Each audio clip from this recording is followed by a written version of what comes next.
So I'm Steve Wilson. I'm the Executive Director at the Wilmette Park District.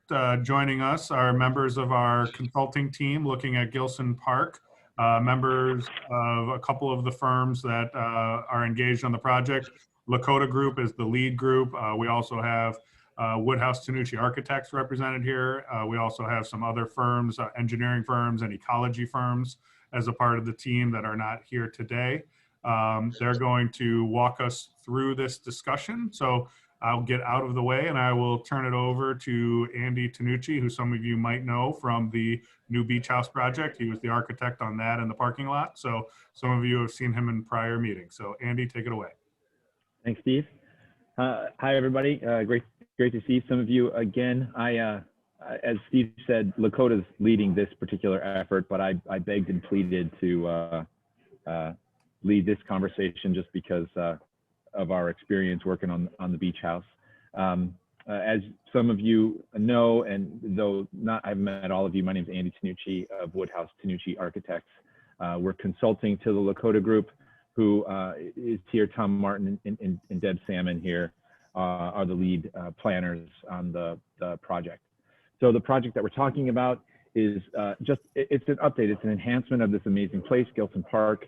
We're developing a master plan for the remainder of the park to build off of the efforts of the beach house and the parking lot.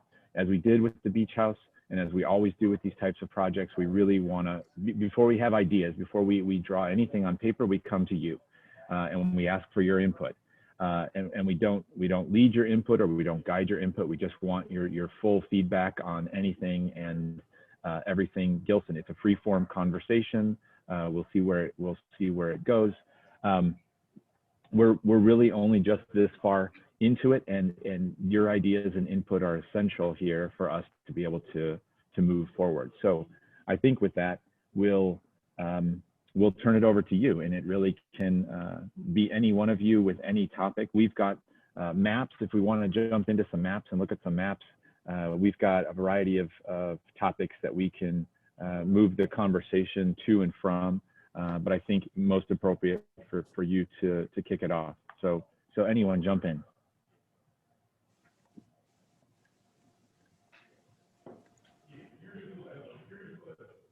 Don't be shy. I'm going to start calling on people. I'll ask the first question. My name is Bill Sternad. I'm a resident at 777 Michigan. And I was just curious what the overall parking situation is, with Gillson and as we move forward. I mean, all of us that live on Michigan Avenue, obviously during the summer months, we are very challenged in being able to have family and friends visit, and the entire street is constantly filled, and we've all had some issues with that. And just curious, how the current parking is running, and if there are any, planned changes, in the future as it relates to Gillson. I have two kids that go to Loyola Academy, and it's interesting. Loyola Academy is, the largest employer in Wilmette, and, the students and faculty, are not allowed to park on any of the streets surrounding Loyola Academy. So, it's kind of interesting to me that, on Michigan Avenue here, we have sort of free parking for anyone that wants to show up. But yet, in the case of Loyola, not even residents or students or faculty members could park on the street. So I guess my first question is, why do we even allow anyone to park on Michigan Avenue in the first place? And I guess the second question would be, is if we did allow people to park on Michigan Avenue, shouldn't it be residents only or stickered for guests of residents? I think we're all very aware of, parking at Wrigley Field, any of these other situations. And I guess my biggest shock in building a home on Michigan Avenue was the fact that, this truly is free for all parking, and the residents, don't have the ability to have guests or have any protected, parking themselves on the street. So that's, my number one concern. And so let's start off with parking. All right, I'll jump in first and then let the team comment where I fail to comment. You asked a couple different questions in there, and I'll try and hit them all. Parking on the public streets is not a new topic. There are prior plans created for Gillson Park. These were all the conversations I had back then in 2010, 2011 with the neighbors of the park. And what I learned in those discussions then, by going way to the village, who does have the responsibility of the parking on the public streets, is that the way they interpret, I believe it's the public trust doctrine, is that they can restrict parking around academic institutions, retail districts, and transportation hubs, and that none of that applies to Gillson Park. With that being said, I also know from way of my experience that there was kind of what you're talking about, the Wrigleyville sort of permitted parking concept. It was instituted up by Langdon Park for similar concerns during the summer season.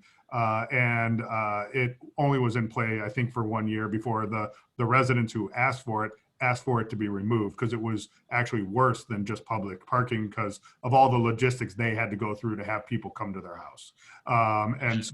So that's just a little bit of history and experience. And then as far as how parking works in Gillson Park, we have kind of 3 different parking zones with 3 different kinds of regulations. We have the big parking lot down by the sailing beach area that was renovated a couple years ago.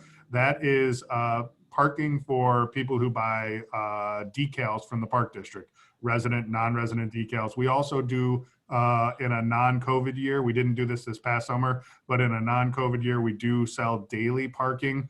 Our staff monitors it. They look at the weather. They always try and not sell so much daily parking where they prevent people who've invested in the seasonal decals don't have a spot for them when they show up. So we only sell a limited amount of those on any given day. Then if you move to the roadway, kind of across from those of you who live on Michigan Avenue, directly across from the park, that first roadway inside the park, which we call Upper Drive, and Tom, maybe this is the time to put up the picture. Upper Drive there, that roadway, you can see the yellow highlighted triangular piece of property there that says MWRD property. There is land owned by the Metropolitan Water Reclamation District and leased to the Park District that, as far as all of us using the park are concerned, is a part of Gillson Park, but it isn't truly owned by the Park District. And the roadway, we're trying to discern whether it actually goes over land that is owned by the MWRD or not, but historically it's been determined by the MWRD that it does. And since the MWRD serves the greater Chicagoland area, we're not allowed to do any parking restrictions there. So that roadway is treated very much like your street is. It's first come, first serve, no fees for it. It's just a public street to park on. Then if we move closer to the edge of the water, down on what's marked as Overlook Drive there, Overlook Drive has those diagonal parking spots in it. There's now a third set of rules of who can park there. A Wilmette resident who has a registration sticker from the village of Wilmette in their window can park there and do nothing else to be allowed to park there and not receive a ticket. For people who live outside of Wilmette, they can park there if they've bought one of those parking decals that also gets them access to the swim beach parking lot. So it's 3 different zones of parking with 3 different rules. Okay. So, so you said on the north end of Michigan Avenue, there at one point was restricted parking, and the residents, decided that it, didn't work out. I mean, I'm just curious. I mean, how did that come about? Was that something that the residents talked to the village about instituting? I don't want to take up this call. So if there was a desire to change the parking on Michigan Avenue, it would be something to take up with the village. Correct. It's something to take up with the village. It's something that I've discussed with the village because obviously, having more parking means more people and more things for us as a staff to manage within the framework of the park. Right. It's ultimately their decision. And please don't feel like you're taking up this meeting because the concept of the impact of this park on the neighborhood around it is exactly what we're trying to get here. So, you know, there might be things we are contemplating with roadways and parking areas and things like that, that we need to know how that plays with the neighborhood. So don't feel like you're taking us off track or being selfish. So this is all good. Yeah, it's interesting because the last part I'll say on this is, you know, I've lived in Wilmette. This is my second home in Wilmette I built. And, you know, I've gotten a lot of feedback from Wilmette residents that they would like to come to Gillson more, but they do have a challenge, you know, finding parking. For example, even, you know, Wilmette residents, you know, with or without stickers, we know that lot fills up.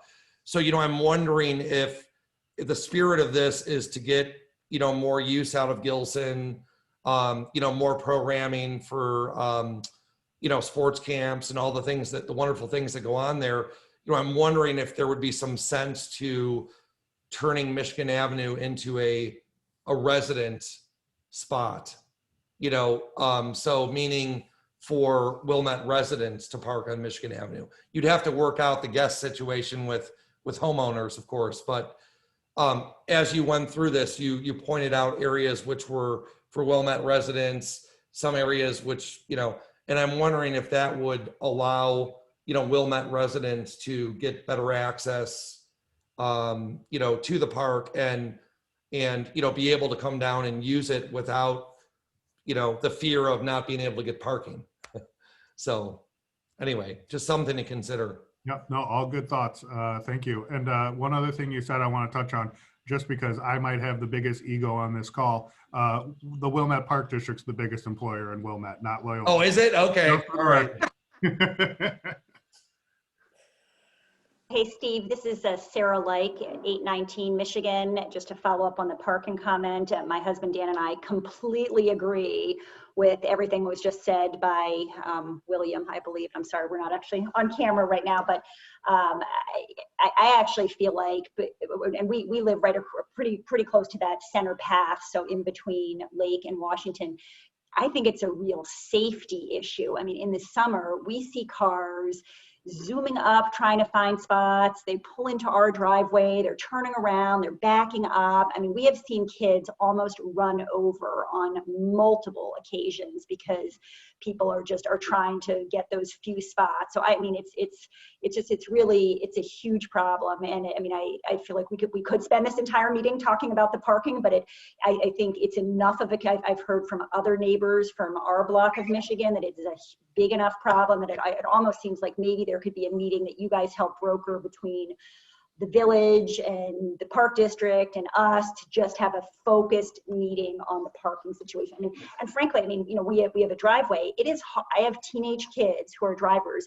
They have a hard time backing our car out of the driveway without hitting the parked cars when it's busy in the summer. And it's kind of, you know, I've thought of putting up a sign saying park at your own risk. So, you know, it's just really problematic. So, Yep. So I will have, you know, I'm sure I'm going to have I've got other comments unrelated to parking, but if people want to chime in on the parking issue. Yep. No, I appreciate it. And let me just say, I have eyes. I go down to that park. I use that street. I see exactly what you're talking about. I empathize with it wholeheartedly. So if we can somehow be a part of a solution that works great for all involved, then obviously we would love to be a part of that. And Sarah, I've got a boy who's going to take his driver's lessons tomorrow, and I live on one of the least driven on streets in all of Wilmette, and I'm terrified with him backing down the driveway. So I hear you loud and clear. Yeah. All right. Thank you for that. Hi, I'm Tanya Chevalier. I'm at 789 Michigan. And I wanted to say, just correct something earlier, which I think I understood, but maybe misunderstood. The parking regulations that were put in place were for Langdon Beach area, right? Not north of, on the 800 block of Michigan, right? Correct. It was on Michigan, closer to Langdon. Langdon, right? Okay. And so I know a lot of this already. The MWRD has property along the 700 block of Michigan Avenue, which you can see in yellow. And as I understand, the upper drive as well. right? The parking in the upper drive as well. Isn't that belonging to the MWR? Or is No, that like not exactly. contentious? So it's somewhat something we're taking a closer look at. When we've done a lot of stakeholder meetings over yesterday and today, and one of our stakeholder meetings was with the MWRD. They said where it dips a little bit down closer to the houses by that P on the map, Right. that they think about 15 feet of roadway goes into property they own, and therefore the regulations. But they don't. Their opinion is they don't own the vast majority of that roadway. So, we have other surveys, they have surveys. We're going to take a look at them and get a definitive answer finally, because I've spent 10 years hearing different opinions Yeah. on the matter, and I'd like us all to know exactly what the case is. I know, that would be really nice. Yes. So as they are owning a big chunk of apparently the, not only the park area, but as I understand, the 700 block of Michigan parking, right? And I know this has been going on for decades, this question about parking. And you are all very much involved since also decades, some of you. So what do you propose? What kind of future do you see here?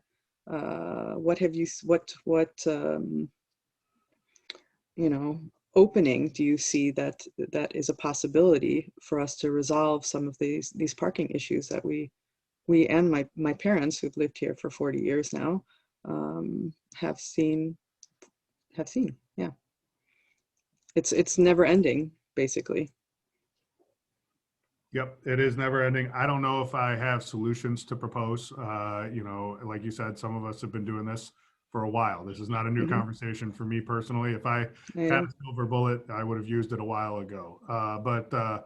So we're really here to listen about solutions. We don't have solutions to propose here today. This is very early on in our process. So, but I can tell you that the parking on Michigan Avenue itself is not the purview of the Park District, but as Sarah pointed out, we are a part of the dynamic, and so we're happy to be a part of those discussions.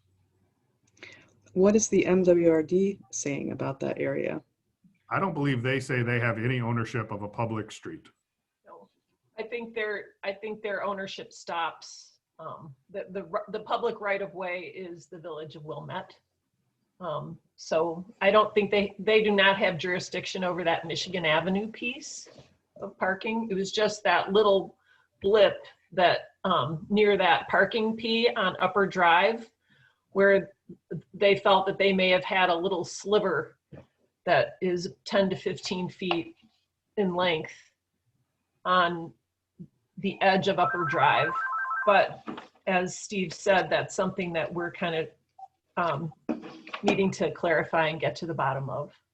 But I believe on Michigan Avenue, it would be the village of Wilmette. Okay, so you're saying that the village of Wilmette has jurisdiction over the parking of all of Michigan Avenue? That's our understanding at this moment in time, yes. Okay. I've never heard, until you said MWRD has any ownership of a public street, that's the first time I've ever heard that, to be honest with you. So, I understood that it was, sorry, I understood that it was Upper Drive that they had a jurisdiction over. And when I saw this yellow portion within the park, I thought that was overlapping onto the street. I thought there was new information there. No. So, okay. No, we're not conveying any new information. Okay. And the Upper Drive, you're right, historically, they've determined that we are not allowed to change parking restrictions there, but that's something that we're trying to get better understanding. Got it. I understand now. Thank you. Could you explain real quick the yellow shaded area, the MWRD property? So what you're just saying is that they have control or ownership of that land, and we're just not aware of what they want to do with that. Is that basically the situation? Well, they truly own the land. It was purchased as part of the process of creating the harbor and the canal there for their internal processes. And they have no intent of selling it. We asked them if they would turn control over to us. That was a very quick no for them. So they truly own it. We don't own it, but we do have a lease from them every year or for a period of time that we pay a very nominal fee for all of those parcels you see there. That allows us to maintain it. It's a recreational lease. So basically the requirement is that we have to own it and operate it for, open recreational purposes. And so that's in essence what we do. Thank you. Mm-hmm. Steve, can I throw out a different topic? Please, we want to hear all. So I do hope you will set up again, broker that kind of meeting on the parking, because I think there's more to discuss. So I am going to focus on the bird habitat or the bluff area between Lake and Washington. And as you know from my past involvement, I'm a huge proponent of opening up more view corridors, because I think the bluff is really a unique part of Gillson where it's possible for, without having to go down into the busyness of the park, if you're walking by, to get this sweeping view of Lake Michigan that benefits, pedestrians as well as the homeowners across the street. And it is definitely, overgrown in many parts. So the more view corridors that could be open up, I think it's a way to highlight the treasure that the lake is, as opposed to having it be all overgrown like a park that you would find out in like a western suburb. And so in my mind, that includes not only, I think, weeding out some of the invasive tree species that you guys talked about before, but also having better maintenance of the bird habitat. I mean, some of the bird habitat is grown to be like, 6-8 feet tall, which is really quite tall. So that's comment number one.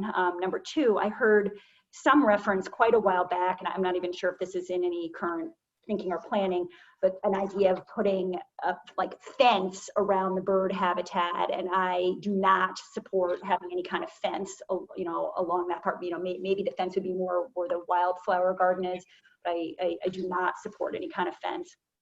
And then the last thing is, I saw some reference to adding in a picnic structure, a covered picnic structure on the west side of the parking lot, which I believe would be right in front of the bluff. And I also totally do not support that at all. I feel like that, again, is taking away from this special area of the bluff. And the bluff is used by a lot of people. I mean, we see people walking through, picnicking up there, again, who don't want to go down to the crazy busy area of the beach itself, but they're up there, and putting a picnic structure, yet another structure, right in front of the bluff and bird habitat, I think would be visually unattractive. I think that's going to draw, frankly, more people into parking on Michigan Avenue. And whenever at those shelters, there's always people bring their boom box, and there's sometimes, despite the rules, they're still smoking. So I am totally opposed to a picnic shelter on the west side of the parking lot, if that is still in the plan.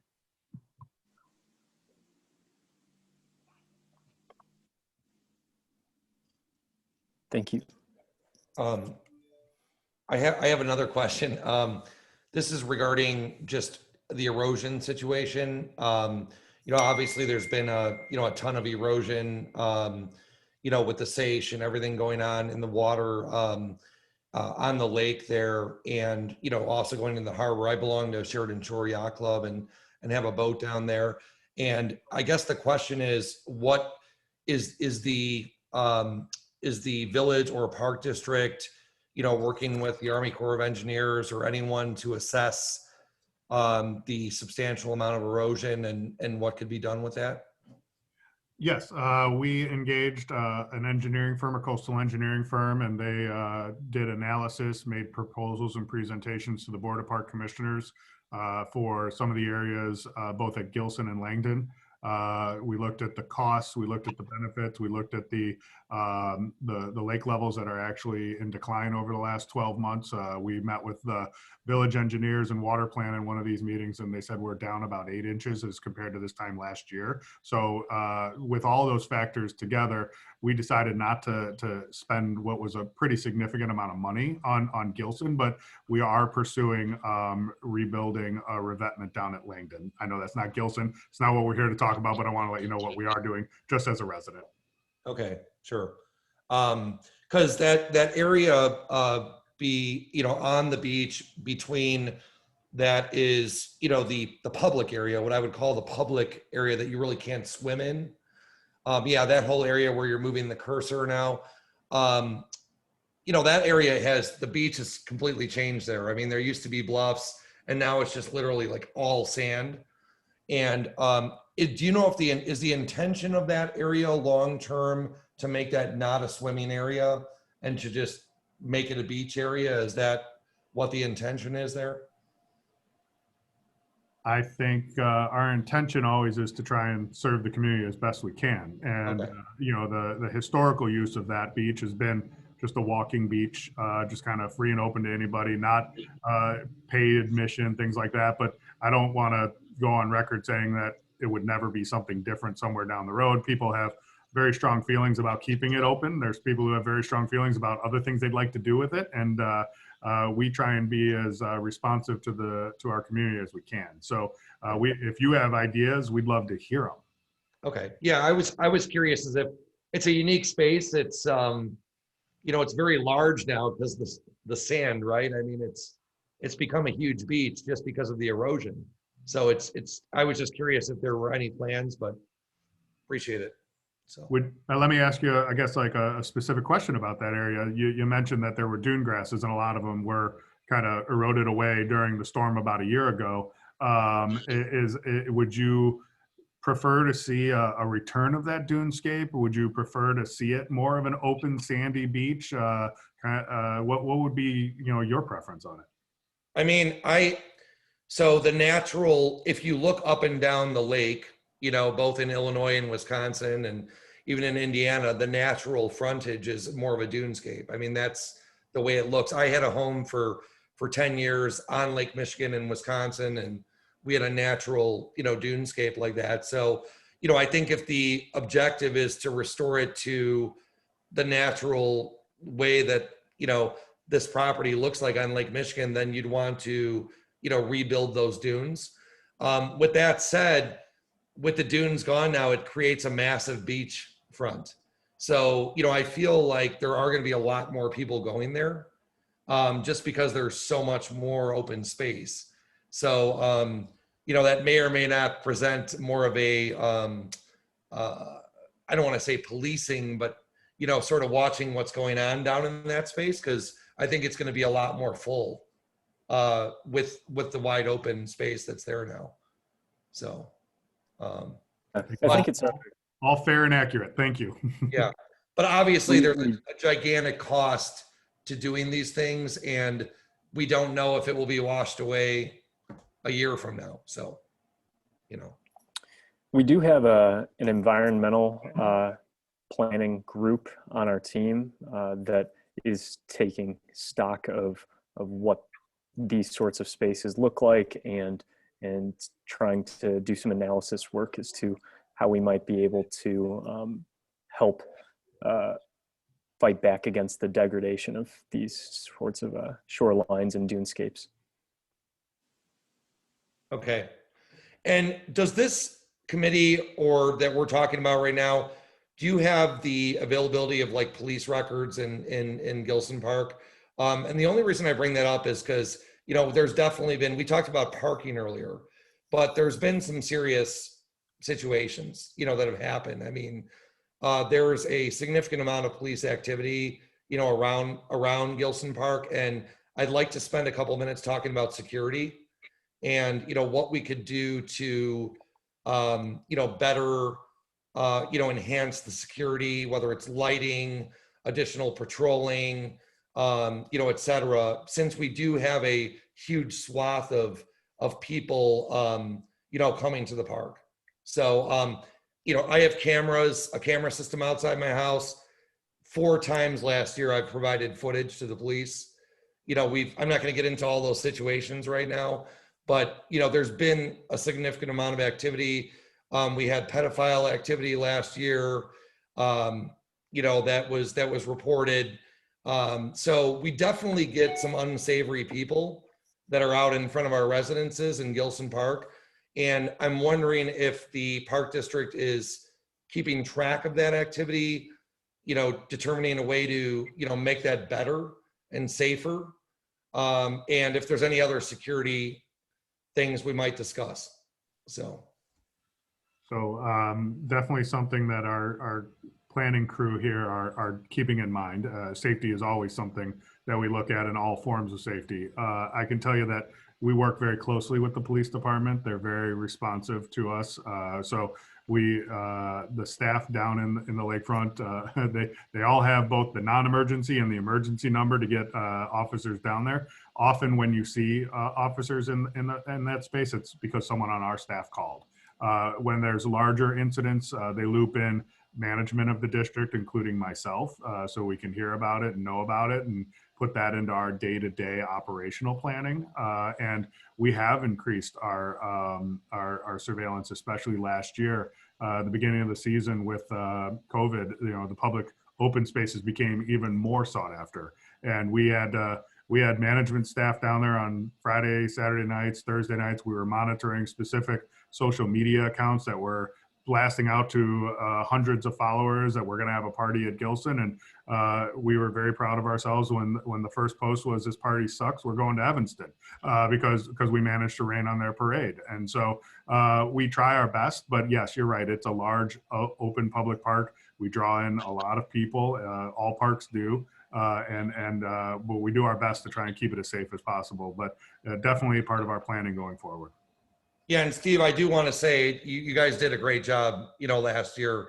I have a son that works for the sailing beach, so we know kind of where the activity is, and you guys definitely did a really good job in addressing some of the larger situations. Great. So I was just curious as just to make sure we're kind of on top of that. So yeah, and I guess something I forgot to say is we've been adding cameras, in and around our facilities, down on the sailing beach, things of that nature. We're not trying to put a camera on every inch of the park. That's a little too Big Brother-ish, but we're definitely enhancing the technology aspect of security within the park. And if part of this planning process calls for more of that, we're not against it by any means.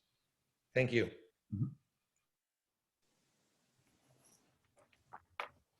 Hey, Steve, can I just ask a question? This is Sarah again. Are you guys intending to expand the sidewalk from the center path down to the parking lot down to Washington? I mean, I'm actually fine with that if that is part of it, because I know that it's worked out very well to have it for half of the block on Michigan Avenue, but I wasn't sure what the latest plan is. That's something we'd love to talk to you about and hear from you, just that specifically. It's a question we have for you. Yeah. About that sidewalk specifically moving further south, and then the other pedestrian path through Gillson. So, I mean, obviously I can't speak for all of the people from kind of the middle of our block to, to Washington, but for me personally, I am fine with that path being wider. I think it looked fine, when it was put in, and it just was, well used. Right, for bike traffic. Yeah, eventually, for bike traffic, and have a curb cut maybe at the center entry there from Michigan. Because if you're on the street and you want to get on that path for the bike, it's a little hard to do it if you haven't made the choice already at Lake or Washington. Mm-hmm. But we're obviously all for additional biking and walking opportunities throughout the park. Yeah, would there be some interest in having a bike loop throughout the park that is separated from the roadways? Yeah, I guess we would love to just see more encouragement to bike to the beach in general. But then once you get to the beach, you have to have a way to make some kind of loop to enjoy the views and get a little exercise. Yeah, I mean, I guess I'd want to see what specifically you're proposing. Obviously, there's a trade-off, right? I mean, so it's. But I guess my initial comment was just in regard to getting access to the beach from like a Michigan Avenue if you're biking and you're not already on the sidewalk. Mm-hmm. It's hard to get on the sidewalk, and wider sidewalks in general, I think, are better. So from our perspective, we're okay with that. One thing I wanted to mention is that right now and we've alluded to it a couple times, we're in the kind of information gathering phase. We have not put pen to paper at all yet. We've got ideas circulating, but we haven't put pen to paper yet. And that's why we are seeking your input. And again, once we do put pen to paper, we will definitely come back to you with concepts, you know, to talk about them and get your feedback, just so you know kind of where we're at and what we plan to do moving forward. And will that follow-up be a specialized meeting of the Michigan neighbors again, you know, or is that going to be just put into the larger group? I would anticipate that we would have similar conversations moving forward, Okay. focused stakeholder groups. That would be great. I think that would really help, you know. Yeah, we Strengthen the really value. relationship. Yeah. Go ahead. So sorry, so, you know, like I said, you know, my husband and I, we would be fine with, you know, continuing the wider sidewalk. The other thing that we've seen this winter is there were a lot of kids that were trying to sled down that, you know, the center path, even though it goes into the parking lot. And Our kids included. yeah, our kids included. I wonder if we've thought about trying to turn part of that into a sledding opportunity. I think maybe it might be the biggest hill in Illinois. Yeah. So kids are finding 17 feet. right, and we, you know, in the winter when it's not as crowded, and of course, you know, people are parking down in the beach area, but then you're bringing the sleds up. Like we are supportive of that. I think that's a nice use, and the kids are finding a way. So it'd be nice if there was actually a little more thought given. And it's a justification, maybe clearing out the slope of the bluff, clearing out some of the open up views, then right. you have this sledding opportunity in the winter. As I watch two kids right now trying to sled on this pile of snow that a plow truck made. So. Yeah, I mean, I guess that brings up a good point is you guys are probably as in touch with it as anybody else as to the winter use of Gillson Park, especially now. A lot of us from the outside kind of have a slanted view of it as being this summer bastion, but are there any other sorts of winter uses that you can see? Cross-country skiing, I've seen a fair amount of that. So, I mean, obviously that could double as a walking path, maybe biking / you know, cross-country if there's allow the snow to pile up and pack it down. I mean, yeah. One of the things, you know, in the winter, and there's a heavy use. I mean, people walk down the beach every day, and people use the dog beach. People walk through Gillson in the winter. One of the challenges is there's not like a restroom opportunity. I know that inside the Lakeview Center, occasionally that's open, you know, et cetera. But I'm wondering if there is some sort of opportunity for, you know, a winter restroom, you know, somewhere by the beach house or even tucked into the corner. I mean, I run into the yacht club if I have to, you know, when I'm out there using it. But at the end of the day, it's like, I do feel like people are struggling in the winter months with being able to find a restroom. I completely agree with that too. I mean, when we were doing some construction and we happened to have a porta potty on our property, people came from the park all the time to use the porta potty. Go. I mean, honestly, it was ridiculous, but it would be nice to have that a bit, you know, something available. Mm-hmm. Is there any location that you feel like you find yourself stranded needing a restroom on the park site?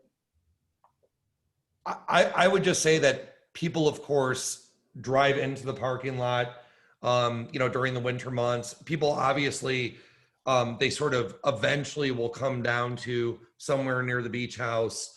But, you know, I feel that there's a lot of people that are by the dog beach, so over in that corner. And then there's a lot of people that are, you know, by the beach house itself. So, you know, those are sort of, in my opinion, the 2 points of, you know, where eventually people get to. Okay. But, you know, it's kind of like without a bathroom, it's, you know, it's just a challenge for some people in the winter months. I had one quick question regarding the sailing beach.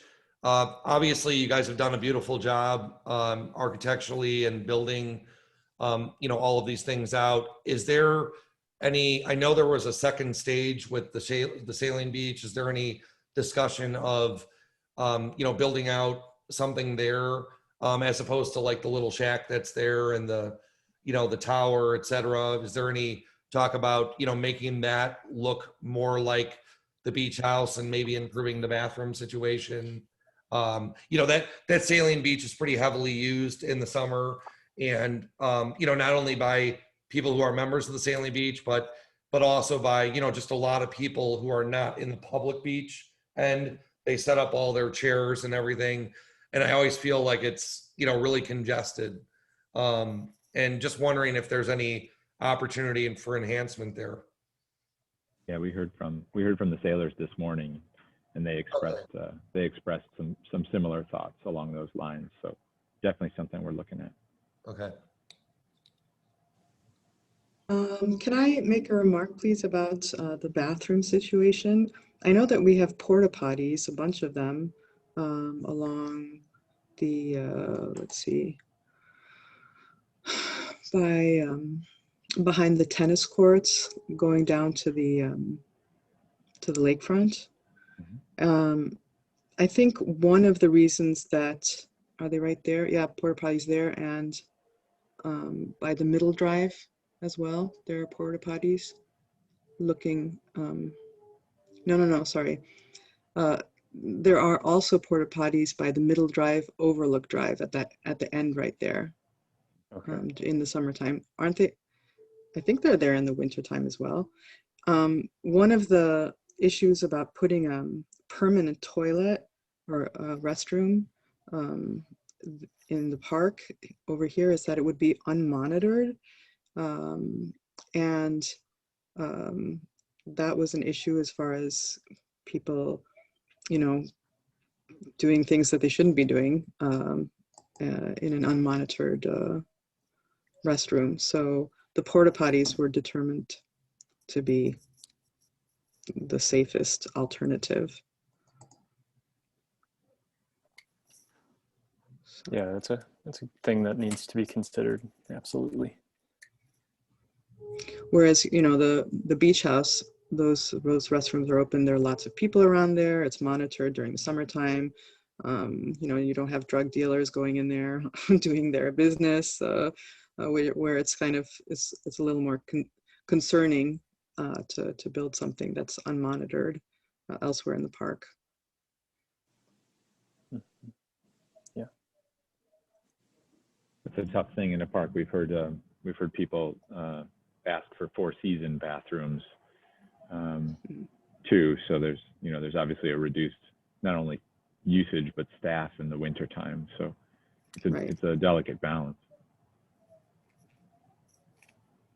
I think it's a real concern. So, yeah. I mean, the beach houses, the bathrooms are closed there. I mean, the porta potties, you know, people have to go to the bathroom. They're there, they get in, they get out. That's it. Yeah. No, that's a good point. I think one of the challenges, like the porta potties, is, for example, at Langdon right now, there's no porta potties there for sure. And I haven't seen any at Gillson Park since summer or fall. And I walk there every day. So, you know, I mean, maybe it's just a matter of leaving the porta potties there In the wintertime. all year round. I think that would be a good solution. Sure. Mm-hmm. Well, what are some of the other, you know, parts of the park that you all engage with, and how can you tell us about other parts of the park? Hi, I'm Sarah Cotter. I'm from 831 Michigan. And I walk my dog every day through the park, and I walk on Harbor Drive. Mm-hmm. And it would be really great if there was a sidewalk along that route back to Michigan. Yeah, absolutely. Do you take your dog to the dog beach? Is that where you No, go? I don't actually. It's a puppy, so I haven't really been ready for that step yet, but eventually I might. But I just like taking the loop through the park. Yeah. So I definitely recommend adding a sidewalk there. Mm-hmm. So sorry, I got pulled away for a second. Where exactly were you suggesting? Yeah, so I mean, my loop, I live literally across from the entryway into the park in the middle of Michigan there. Yeah. And so I'm trying to look at this map on my phone, but I walk along, I guess what is Overlook Drive, maybe? No. Where are the diagonal parking spots? Yeah, that's over. Yeah, Overlook Is it? Drive. Okay. So I walk down Overlook Drive and then back up Harbor Drive. So there's that nice wide sidewalk Mm-hmm. along Overlook Drive, but then to get back up to Michigan, you have to be in the street. Right. Yeah, the pedestrian network is broken at that point. Right. And you make a really good point that at that place it's just so obviously not there, and people just end up walking right in the middle of the road in that location. Mm-hmm. And you also have people coming in from the entrance there a little faster. You also have harbor traffic in the summer. Mm-hmm. We pull out of that lot in the harbor and make a right down Harbor Drive. And you also have the Coast Guard. So there's a lot of car traffic on Harbor Drive and nowhere, not a sidewalk. Right. So maybe the idea is with the entire park is creating a pedestrian opportunity so that you could get everywhere in the park, whether you're walking your dog or biking or walking, without sort of having to walk in the middle of the street. Mm-hmm. Yeah, over by Lakeview, the pedestrian ways get a little broken too. Mm-hmm. Yeah, are there any other parts in the park that you feel are lacking in pedestrian access, or if there's certain amenities that you wish had a better connection? For me, it's those. Yeah. I was going to say, this is Annie Walter here. I'm attending for my mom, who has lived on Michigan Avenue for 40 years now. And she's at the northern end, closer to Langdon, but she goes walking through Gillson pretty much every day, year round. And, it does get tricky how you have to hop into the road, especially there by the harbor, if you want to go along through the Memorial Garden where there is like a footpath. I think initially years ago when we started this whole master plan discussion, there was talk of creating footpaths throughout Gillson Park for different reasons. I lead some of the bird walks that happen there in May, and it would be really useful when we have a large group of people to actually not have to be crossing or standing in the middle of the Upper Drive or the Harbor Drive roads. So I think footpaths would be huge, huge benefit. Yeah, kind of creating a hierarchy of pathways, some smaller, some larger, and can accommodate more people. Hi, Annie. Tanya here. How are you? Good to see you. Nice to see you. So are you talking about footpaths that go like clear across fields or along the already existent roads? Because, yeah. I think it would make sense to go along the existing roads or paths, sidewalks that are there, but just create kind of a dual path at certain points. I think it would be really hard to just cut right through with a footpath, especially with like the soccer fields that take up such a good portion of that inner area. Right. So I don't really know the exact answer. I think it's just important to sort of put it down on the list of things that would be really beneficial for a lot of people. And I think somebody mentioned, winter use. It could even possibly be like a cross-country ski path or something at certain points. I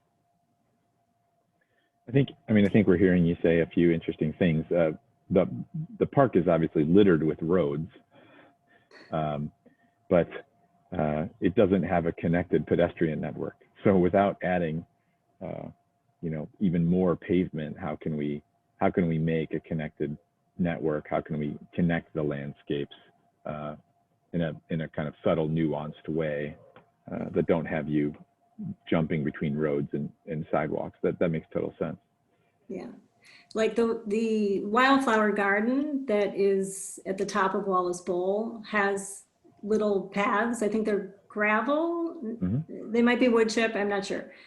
But, you know, it would, I think, make sense to extend those north through the bird habitat, possibly. And then you might not have as many people sort of helter-skelter, like that gal Sarah was saying. Sometimes there's people picnicking and things. If you had a footpath that went through there, you would have maybe designated areas for people to be walking and not sitting on the grass picnicking if that was something she didn't want to see. Another area that has footpaths already is up in the Memorial Garden by the harbor. It's kind of by the dog beach. Yeah, right there. Again, I'm not sure if it's wood chip or gravel, but you know, that could be extended. I don't know, somehow heading west across the Harbor Drive to pick up, I don't know, then you run into that other property that's yellow. But I think you could connect the existing paths that are there somehow. Yeah, we don't have to solve the problems today. We more need to know what the problems are. Yeah. Yeah, it really does seem like Gillson Park at the heart of it has so many wonderful amenities, and in some cases they're just not connected as well as we might like them to be. So it'll be an interesting challenge to figure out ways that we can achieve that. Other topics we heard about removing invasive species. I can remember many beach house meetings talking about or overhearing conversations about the landscape and planting plans. What other topics are there on your mind? Yeah, so as far as invasive species, I was along the harbor there, and it seems that the buckthorns are actually protected trees along the harbor, so maybe you can get rid of those. Otherwise, our neighbor Mary Shea brought up the frisbee golf that you were considering putting something like that in. Can you talk more about that? I hope that's not for real. But just like any one of these meetings, you know, you hear people have ideas, and that was an idea that had been offered. That was offered up at a lakefront committee meeting, I think, initially. Okay. So I have to interject here because we used to have frisbee golf at Gillson when I was a kid. It was there before the soccer fields became soccer fields.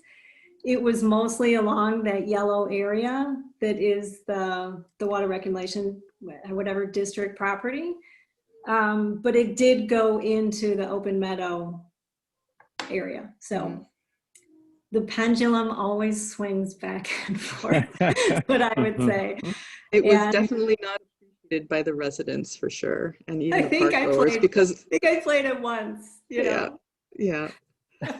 I mean, getting people who are wandering around the park and enjoying the park getting hit in the head by a frisbee. Exactly. The chains clanging once the frisbee hit the goal.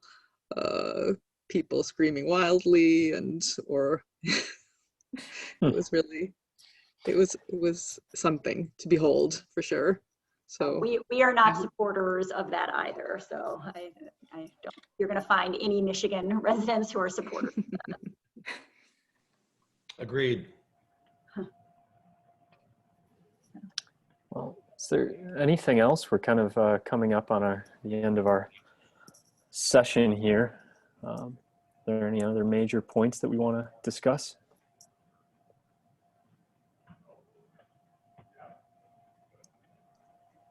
I think think that's all that I have, and I really appreciate you guys reaching out to us. I think the challenge for me is I'm probably not totally up to speed with the latest proposals. So, so I'm thinking off the top of my head of what I don't want to see, and, and I offered some things up like the sledding that, I think, we'd be fine with, it'd be kind of cool to have, but until we see something more specific, it's hard to give you the feedback. So I would hate for you guys to say like, well, Sarah didn't say she wouldn't like X, so we're going to put this giant thing right in the bird habitat because she didn't mention that as an, issue.